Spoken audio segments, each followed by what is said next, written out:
decirle, bueno, que está al lado de usted, al frente de usted, detrás de usted, salúdele. Si la mano da para estrechar la mano, pues se la da. Si no, pues al final.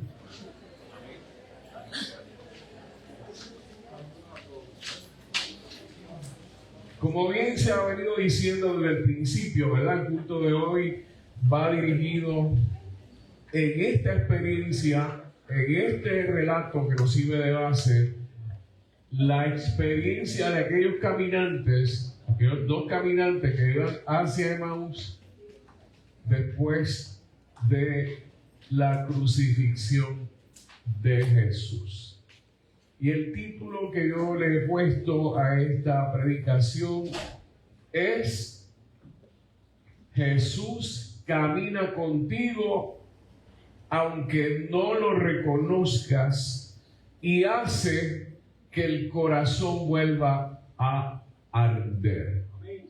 Jesús camina contigo aunque no lo reconozcas, y hace que el corazón vuelva a arder.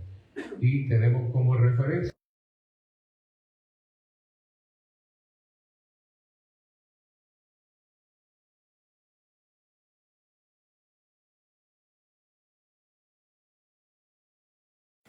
tu misericordia, Señor. En esta mañana llegamos a tu casa y rogamos, Señor, que toda esta estadía aquí, hasta que nos vayamos, tu Espíritu Santo ministre a la vida de cada persona. Tú eres el Dios vivo, verdadero, el Dios que está siempre, no a veces, tú estás siempre. Ayúdanos a comprender, recibir y aceptar lo que tú nos quieras decir en la mañana de hoy. Te lo pido, Señor, confiadamente, en el dulce y bendito nombre de Jesucristo, nuestro Señor y Salvador. Amén, amén y amén. ¿Cuántas creemos que el Señor Jesús camina con nosotros en la vida? Amén. Y este relato que tenemos ante nosotros, que probablemente usted lo habrá leído muchas veces, que probablemente lo puede hasta contar, hay quien lo pueda contar sin leerlo, algunos detalles que están narrados en este evangelio. Dos caminantes, dos personas que están marchando de Jerusalén, caminando hacia la aldea de Emaús. Y hay un detalle dentro de los muchos que puede identificarse en este relato bíblico. Dice que los ojos de estos dos caminantes estaban velados para que no le reconociesen. Es decir, estaba su mente, su pensamiento, estaba centrado en lo que estaban viviendo, en lo que había pasado, y en eso solamente, y no podían ver nada más. Amén, aleluya. Eso nos hace recordar, iglesia del Señor, que hay momentos en la vida donde caminamos y caminamos sin rumbo. Aunque el relato dice que ellos iban hacia Emaús, y no cabe duda que iban hacia Emaús, lo que estaba sucediendo, lo que estaba tocando su pensamiento, lo que estaba abarcando la vida de aquellos dos caminantes, los llevaba en un automático hacia Emaús, pero estaban desconectados de todo lo demás, porque solamente ocupaba espacio en su mente, en su corazón, lo que había sucedido en Jerusalén.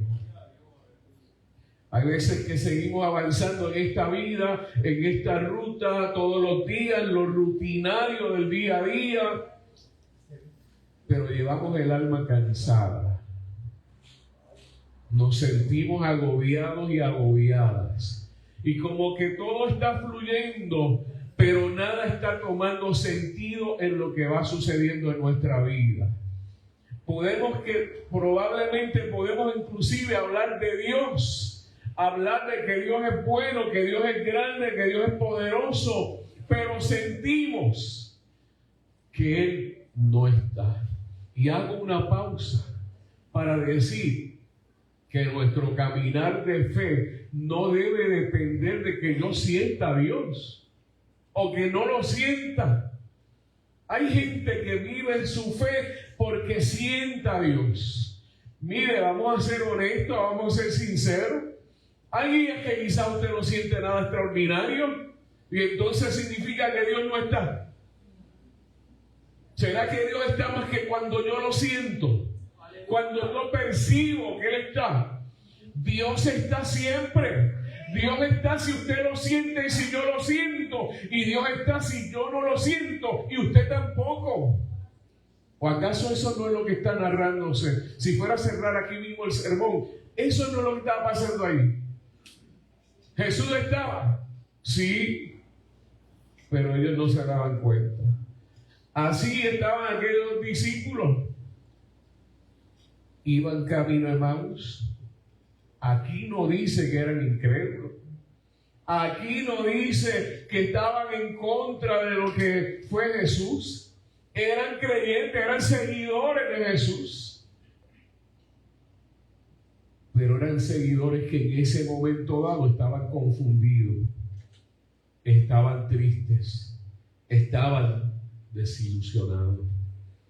Y yo me pregunto, y le pregunto a usted, si alguna vez a partir de su encuentro con el Señor, alguna vez usted se ha sentido confundido o confundida, o el estar en la iglesia, eso evita que usted se confunda. ¿Alguna vez usted ha estado, aunque es creyente, triste? ¿Alguna vez usted ha experimentado alguna desilusión en este caminar hacia Emaús de su vida? Aunque le sirva al Señor. Porque lo que pasó en Jerusalén, y ahora vamos a mirarlo simbólicamente, lo que pasó atrás hace un tiempo, hace un momento, o tal vez es lo que se está comentando, nos confunde, nos desilusiona, nos entristece.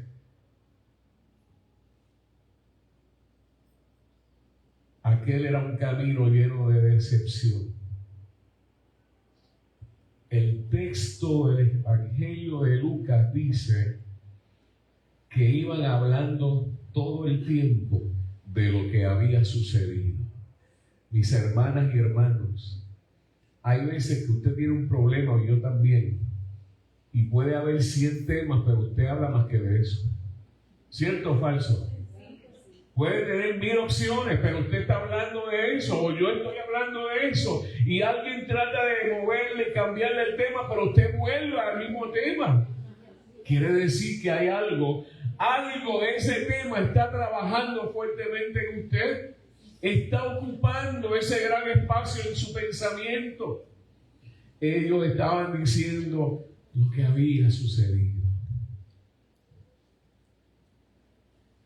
Como otra tanta gente, estos dos caminantes habían puesto su esperanza en Jesús.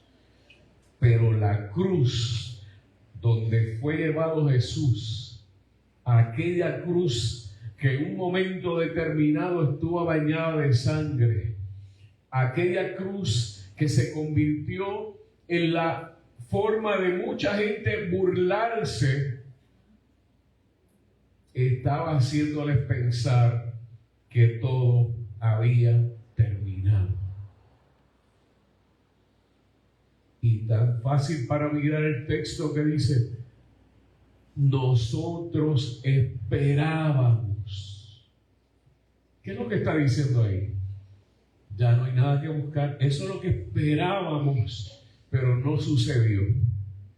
Esperábamos que Jesús cambiara toda esta historia.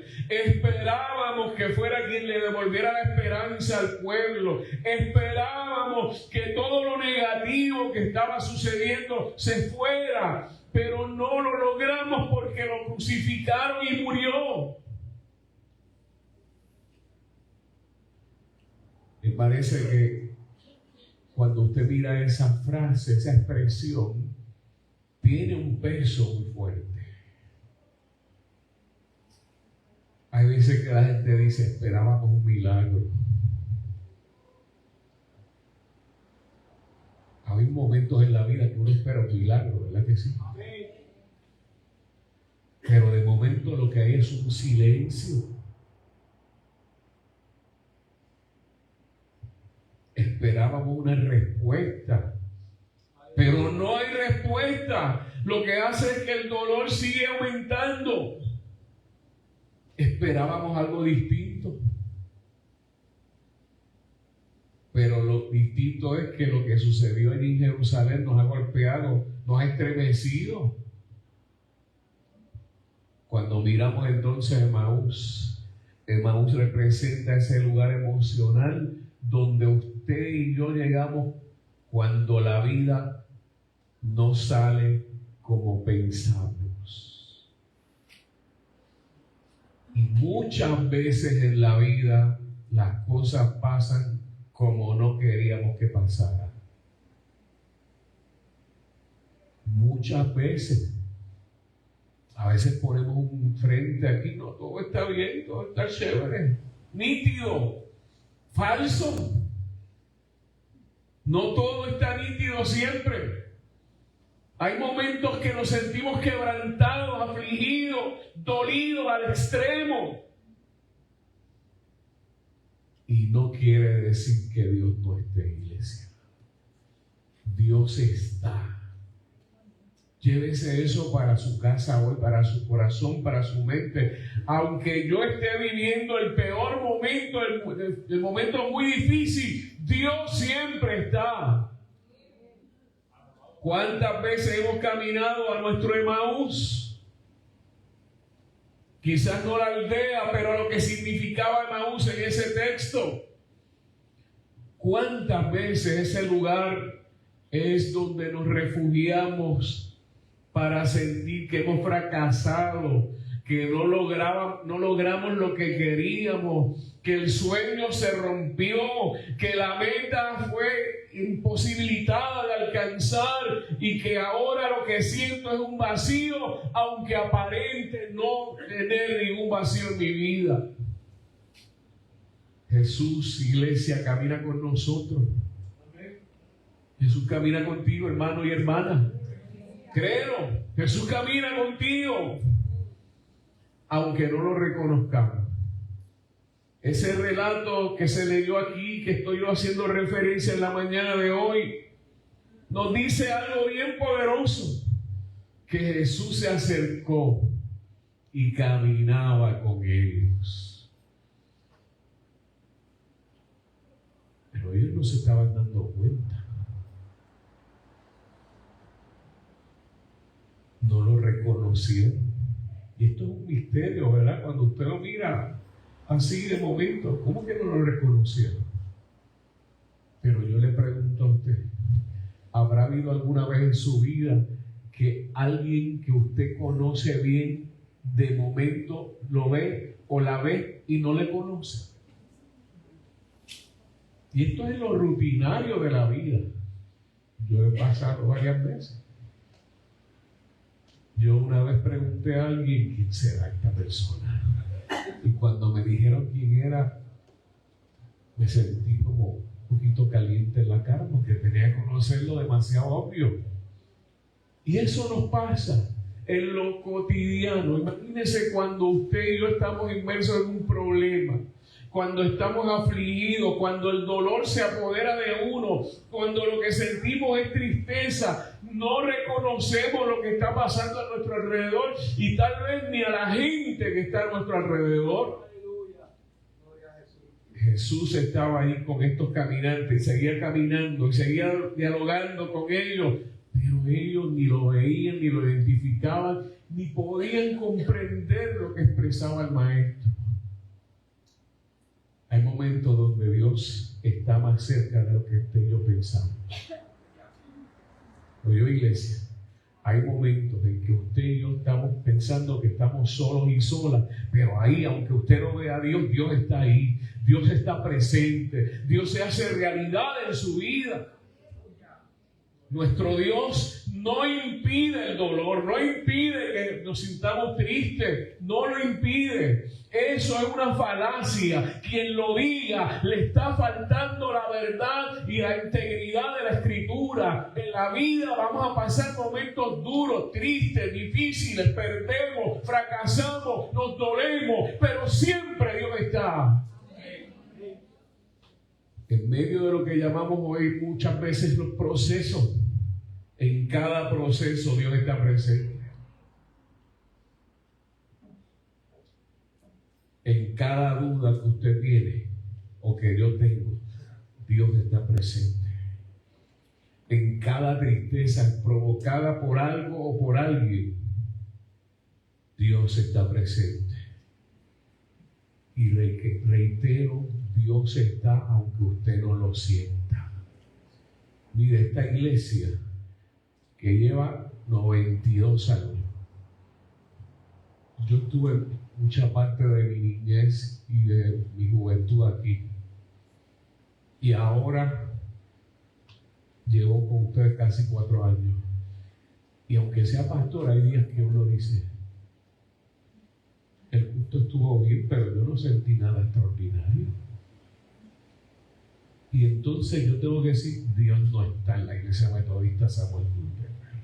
Aleluya. Pues vamos a cerrar. Si yo le pregunto aquí gente hoy, quizás alguien no ha sentido nada hoy, porque está mirando el reloj a ver si se hacen las 11:30, el pastor termina el culto ya, que yo me quiero ir. Y eso significa que Dios no está en esta mañana, en este lugar. Yo creo que Dios está aquí. Yo creo que la presencia de Dios se manifiesta en este lugar. Yo creo que Dios ministra a la vida de cada persona que está en este lugar. Y si usted se levanta y alza sus manos y alaba a Dios, Dios está. Y si usted se levanta y exalta su nombre, Dios está. Pero si usted se queda calladito, calladita y no hace nada, Dios también está en este lugar, porque yo no condiciono la presencia de Dios. Dios está, no importa lo que esté sucediendo. Un Jesús que escucha antes de hablar. Oiga, qué bueno sería que nosotros pudiéramos aplicar eso. Escucha antes y después habla Él. Él estaba escuchando a aquella gente, a aquellos caminantes. Y después, haciéndose que no sabía de qué es que ustedes están hablando. Y ellos le contaron, ¿verdad? Y él le siguió la línea. Esto no tiene que ver con la predicación, pero aprendamos a veces a escuchar antes de hablar. A veces uno quiere decirle algo a alguien y y no puede hablar nada.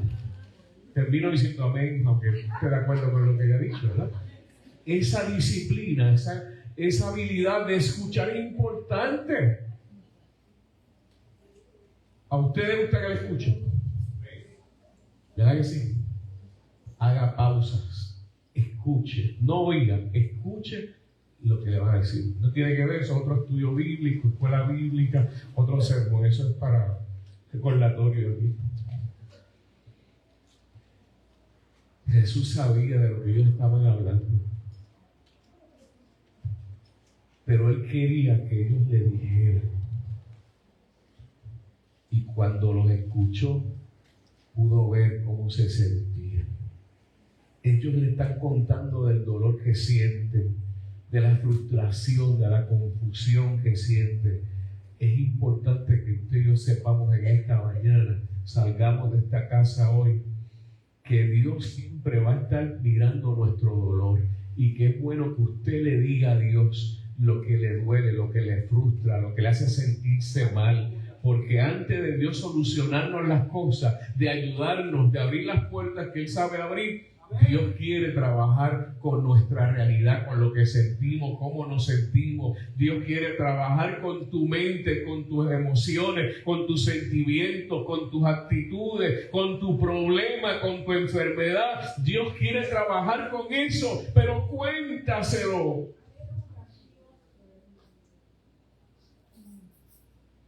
La Escritura en esta narración nos vuelve a dar sentido. Luego Jesús entonces comienza a explicarle las Escrituras.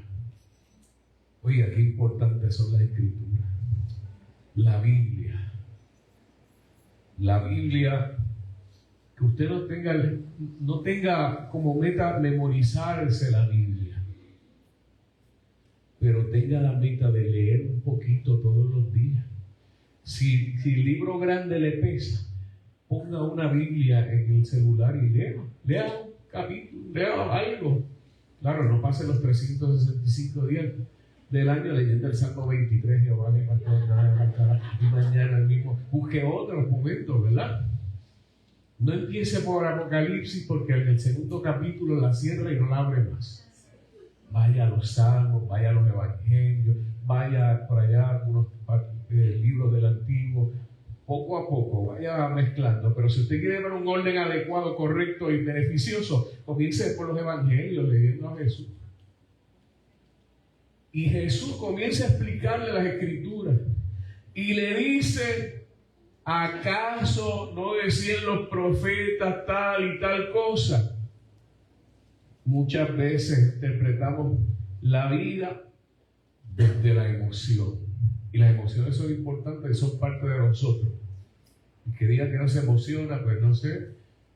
Nos emocionamos para reírnos, nos emocionamos para llorar, nos emocionamos.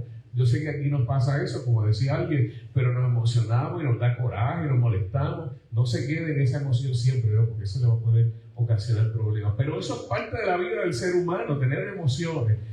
Pero no podemos interpretarla a partir de nuestras emociones. La vida es mucho más que lo que yo pueda percibir, sentir. Dios siempre plantea su propósito y nos deja ver cuál es su propósito en la vida. Y cuando abrimos la Escritura, cuando abrimos la Biblia y la abrimos con fe y le pedimos al Señor que a través de ella nos hable, crean que Dios nos va a hablar. Hay un momento en este relato donde dice que cuando están a la mesa, y hoy vamos a participar de la mesa, cuando están en la mesa, ahí es que se dan cuenta en algo que está pasando ahí. Entonces se dan cuenta que es Jesús. Y qué bien que para que eso sucediera, hubo una invitación primero de esta gente. Estos dos caminantes, en su tristeza, en su dolor, en la oscuridad de que casi ya estaba por hacerse de noche y tarde, porque a veces pensamos que ya es tarde para que sucedan cosas buenas en la vida, pero para Dios nunca es tarde. El tiempo de Dios no se mide con relojes. El tiempo de Dios es eterno y cuando Él quiere obrar a favor suyo, va a obrar. No importa si es en la mañana, en la tarde, en la noche, pase un mes, pase un año, pase mucho tiempo, Dios siempre va a obrar a nuestro favor. Y ellos le dijeron desde su dolor, quédate con nosotros. Qué bueno entender que en nuestros dolores Dios tiene que estar. Ellos pudieron decirle, sígalo por ahí, que bueno hablar con usted, pero le dijeron, quédate con nosotros.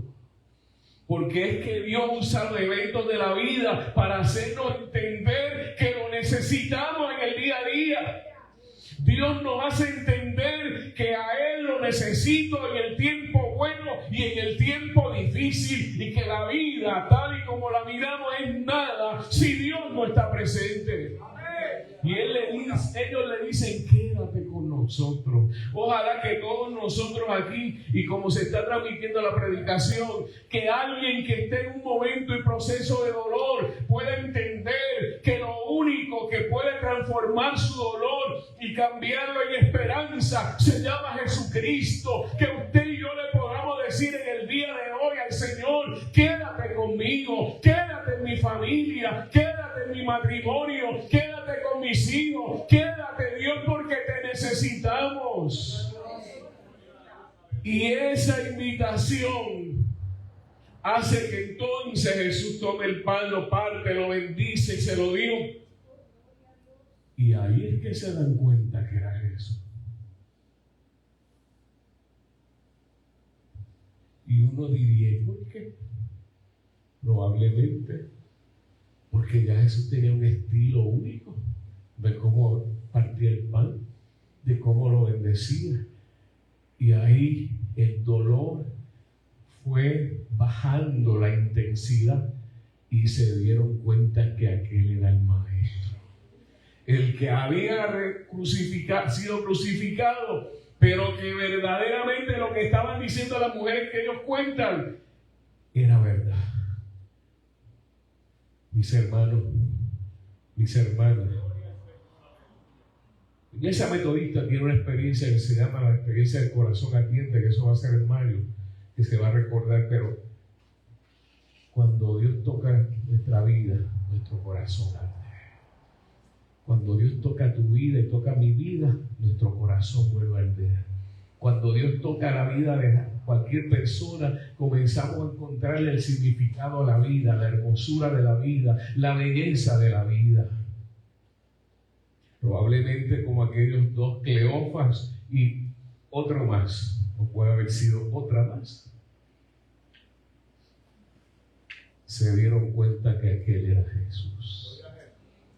Piensa en su vida por un momento y mire a ver en qué momento usted pensó que el Señor no estaba.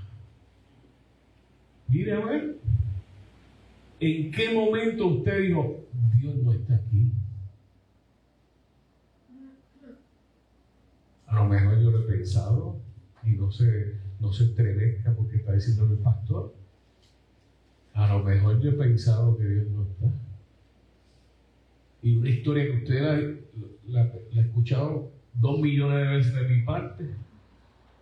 Cuando mi abuela se muere de cáncer, yo creía que se iba a sanar. Y con 17 años dije, se va a sanar. Ella lo dijo, hizo un culto para darle gracias a Dios porque se iba a sanar. Pero no fue cierto. El culto fue en diciembre y en marzo se murió. Y yo pensé, Señor, pero si tú dijiste que le iba a sanar. Dios no dijo nada. La gente quería que se sanara. La gente se atrevió a hablarle en nombre de Dios que se iba a sanar, pero se murió. Pero la realidad que aunque ella se murió, Dios no se murió. Dios estuvo con nosotros, Dios sigue con nosotros y Dios seguirá con nosotros. Y alabamos a Dios cuando vivimos y alabamos a Dios cuando nos toque morirse alguien de los nuestros. Porque como dice el apóstol, si vivimos, para el Señor vivimos, y si morimos, para el Señor morimos. Pues sea que vivamos o muramos, yo le pertenezco al Dios eterno de la vida eterna. Amén. Emaús entonces no es el final, es el lugar donde Dios se revela, en ese quebranto donde creemos que la vida no tiene sentido ni significado, pero Dios está ahí y Dios se manifiesta y Dios se hace ver. Estamos caminando tristes, estamos desilusionados por algo. Aunque estés triste, Dios está contigo, hermano y hermana. Aunque no lo veas, Dios está contigo. Aunque no lo sientas, Dios está contigo. Aunque no lo entiendas, Dios está contigo.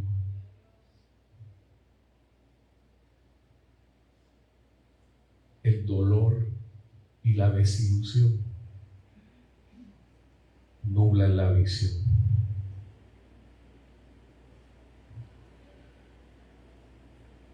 Cuando el corazón está herido,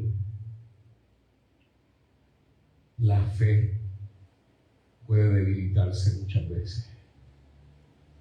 Y herido por muchas cosas. Cuando la esperanza de las cosas lindas y buenas de la vida, eso como que se oscurece. Comenzamos a cuestionarnos si Dios es real,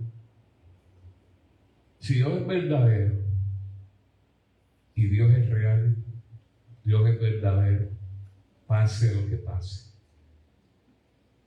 Aquellos dos caminantes, Cleofas, y digo en este punto que probablemente, ya en otro momento yo lo había dicho en otra predicación, probablemente entre las interpretaciones que se hacen es que Cleofas no era un discípulo de Jesús, era un seguidor de Jesús.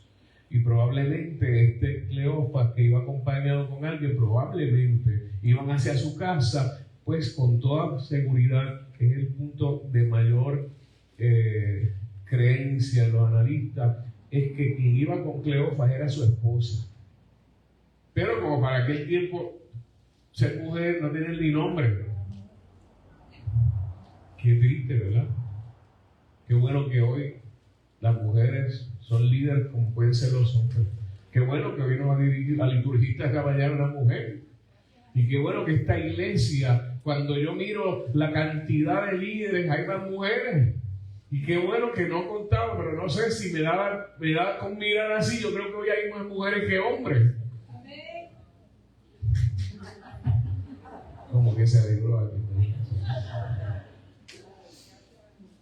Pero lo que yo quiero decir es que a veces, mi hermano y hermana, es bueno que esa mujer, que aunque no le dicen el nombre, iba triste porque había perdido la esperanza también como Cleofas, pero tuvo la oportunidad de verse, encontrarse con este Jesús, que a usted y a mí nos da hoy esperanza, nos devuelve la esperanza. Usted y yo podemos estar pasando tal vez por el momento más difícil, pero Dios está con nosotros y nos da fuerzas para levantarnos y nos da ánimo para poder seguir enfrentando las crisis, como se llamen, porque las crisis vienen y aparentemente se quedan por largo rato, pero no hay crisis que triunfe, no hay crisis que nos detenga, porque si Dios está con nosotros, la crisis en algún momento dado se va a diluir, se va a desaparecer, pero Dios va a permanecer con nosotros. Jesús se reveló a aquellos personajes de Emaús progresiva y paulatinamente. Mire, ¿cuántos quieren que sus gentes le sirvan al Señor? 8 personas, ¿no? Además, todo el mundo recibe en su casa. ¿Sabe algo? A veces uno quiere que le voy a leer un salmo, orarle un corito y que ahí mismo haga profesión de fe. Eso no es así. Dios trabaja con nosotros poco a poco. Él escucha lo que tenemos que decirle y sigue trabajando y sigue diciendo y sigue haciendo. Y entonces, cuando llega el momento, le decimos: quédate con nosotros. Probablemente aquí había gente, estoy diciendo, no me he contado nada por si acaso, pero a lo mejor aquí había gente que no quería saber del Señor, que no quería saber del Evangelio. Eso será lo último que yo haga en mi vida, y están aquí adorando al Señor. Porque el Señor fue trabajando poco a poco con usted, con su corazón, con su pensamiento, con sus actitudes. Y cuando usted vino a darse cuenta, voy a decirlo de esta forma, el Señor positivamente fue durmiéndole, fue acorralándole, y cuando usted despertó, está sirviéndole al Señor. Qué bueno que el Señor nos acorrala de esa forma. Hay momentos en la vida que caminamos como Cleofas. Yo no sé si usted vino alegre hoy aquí.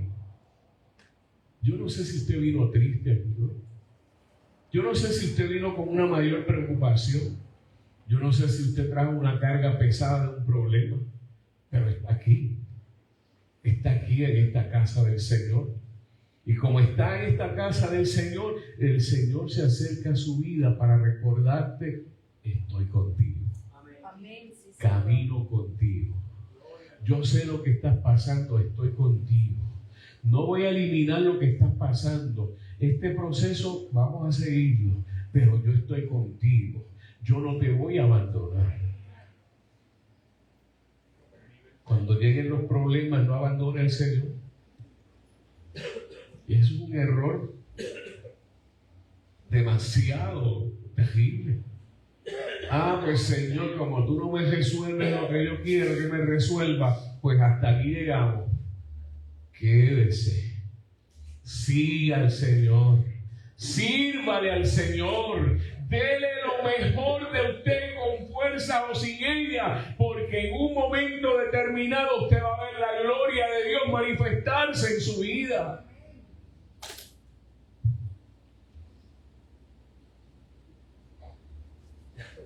La comunión, la Santa Cena, nos recuerda lo que Dios es capaz de hacer. La Santa Cena nos debe recordar que Dios es capaz de llevar a su Hijo a la cruz para darle vida y esperanza al resto de la humanidad. La Santa Cena nos recuerda que allí aquel Jesús entregó su vida y derramó su sangre, y la Escritura nos hace pensar que por esa llaga de Jesús, que por esa sangre vertida de Jesús hay sanidad y hay salvación. Así que en esta mañana nosotros afirmamos, como aquel relato de los caminantes, que Dios está con nosotros y que Dios nos da la fuerza que necesitamos. Dice que cuando participaron de aquel momento los ojos les fueron abiertos. Y es que cuando Dios toca el corazón y la mente del ser humano, podemos abrir los ojos y ver lo que no veíamos y entender lo que no entendíamos y sostenernos en la fe de Cristo a pesar de lo que estemos viviendo.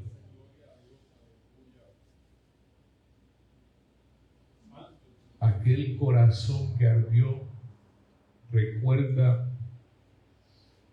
que hay cosas que no pueden hacer que el corazón arda, pero la presencia de Dios hace que el corazón arda.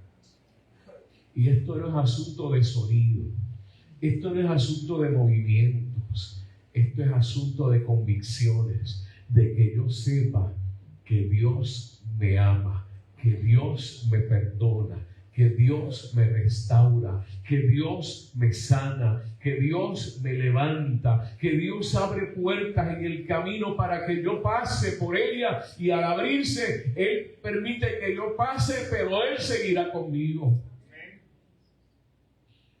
Hoy, Iglesia del Señor, nosotros no somos de los discípulos, de los 12, pero como Cleofas y su acompañante, somos gente que seguimos a Jesús.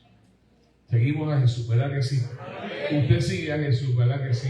Jesús es el centro de su vida, ¿verdad que sí? Usted pasa problemas como cualquier otro, creyente y no, pero Jesús está con usted. La diferencia no la hace el problema, la diferencia la hace Cristo en medio de los problemas. La diferencia no lo hace que usted sea X o Y dentro del liderato de una iglesia. La diferencia lo que la hace es que usted le sirva a Dios con integridad, con fe, con disposición de reconocer a Cristo en el buen día y en el mal día y decir: ese es mi Señor, ese es mi Salvador, ese es mi Redentor, y de Él proviene mi fuerza. Hoy la tristeza tuya tú la conoces. Hoy el dolor que tú sientes lo sabes tú, lo conoces tú, pero lo sabe y lo conoce Dios también. Y eso no te va a vencer. Y esa tristeza no será dueña de tu vida. El dueño de tu vida se llama Jesucristo. El dueño de tu vida se llama Jesucristo. Por lo tanto, no hay tristeza, no hay dolor, no hay aflicción, no hay quebranto, como usted quiera llamarle. Usted camine triste, pero sepa hoy, cuando salga por estas puertas, que Cristo camina con usted, que Cristo está con usted, y que la tristeza hoy, como dice la Escritura, que puede durar hasta el anochecer. Lo que sea la noche en la vida, pero la alegría, el gozo del Señor llega en ese nuevo amanecer, en ese nuevo tiempo, en ese nuevo momento, en esa nueva experiencia, y miraremos atrás y contaremos nosotros que creíamos haber fracasado en la vida, pero el Señor nos levantó, nos restauró, nos sanó y hoy estamos en pie alabando al Cristo vivo, al Redentor que está con nosotros en esta mañana. ¿Cómo se llama tu tristeza? ¿Cómo se llama tu dolor? ¿Cómo se llama lo que te agobia? ¿Cómo se llama? No me lo digas a mí, pero díselo al Señor. Cleofas y su acompañante se lo dijeron al Señor, a tal punto que un poco incómodo dijeron, pero es que tú no sabes lo que ha sucedido. Pero lo dijeron. Dios sabe lo que te pasa y lo que me pasa. Cuéntaselo, díselo, y cuando se lo cuente y se lo diga, no lo guardes aquí de nuevo. Deja que el Espíritu de Dios se glorifique, se manifieste y tú veas el milagro de Dios obrar en tu vida. Amén. Si pueden inclinar su rostro. Y si alguien quiere hoy la oración, no importa, estés triste, con dolor, con angustia, con quebranto, hoy, díselo a Dios, cuéntaselo a Dios y levántate este día al salir de aquí con la certeza de que Dios camina contigo. Si alguien quiere la oración y quiere responder esta palabra, yo le invito a que en un acto de fe pueda acercarse a este lugar. Queremos orar.